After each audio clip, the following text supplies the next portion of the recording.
Monasticism is the practice of having monks and nuns, and of course the community of monks and nuns is traditionally called the Sangha. And the Sangha in any traditional Buddhist country has a symbiotic relationship with lay Buddhists.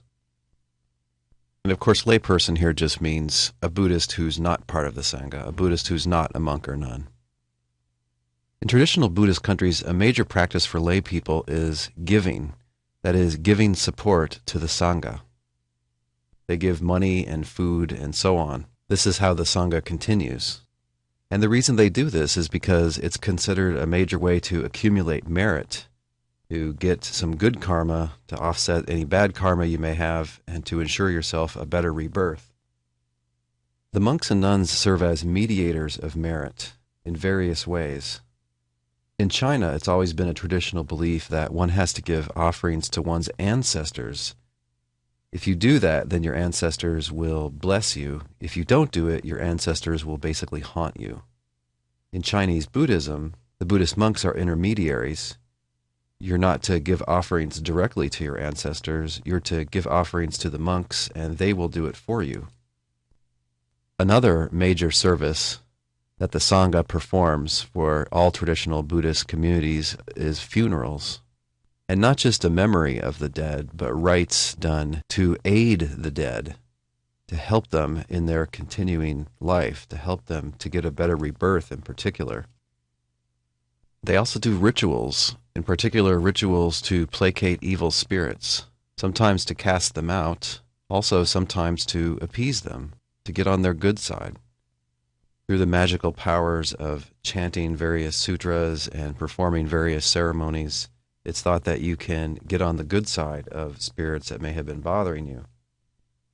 Leading scholar Donald Lopez, in his book The Story of Buddhism, A Concise Guide to Its History and Teaching, says this: "Such rituals in which the Buddha and his Dharma are called upon to dispel the damage done by evil spirits are repeated in myriad forms throughout the Buddhist world. The presence of these rites in Buddhist cultures was once regarded as evidence of, quote, the little tradition, quote, a concession made to the laity by monks who knew better than to believe in such things.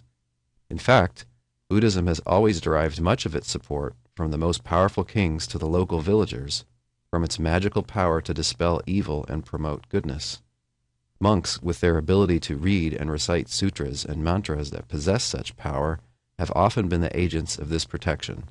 From the time of the Buddha, this appears to have been a central means for their sustenance and a central element of their practice, forming an essential link to the laity."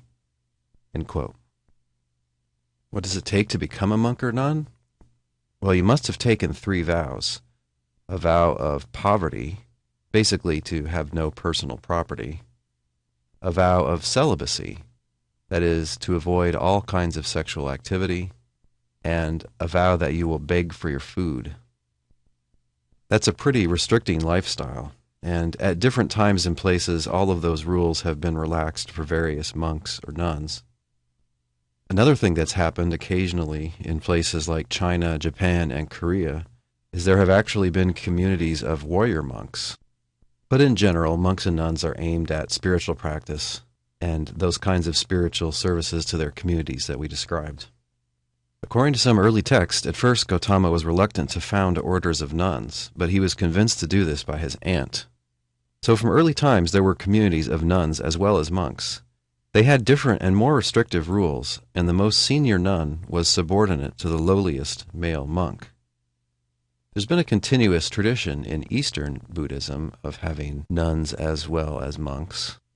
At various points, the tradition of having nuns in Northern and Southern Buddhism died out, but has been revived in modern times.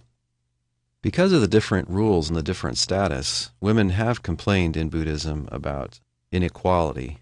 In all traditions, nuns shave their heads and wear the same kinds of clothes as monks. So what's striking and notable is what isn't there. There are no adornments, no makeup, no hair, no special clothing, no jewelry. The required costume, then, kind of erases these typical signs of femininity. So it's a little bit different than the practice of nuns in the Roman Catholic Christian tradition. In the next segment, we'll survey 3 different Buddhist views about human sexuality.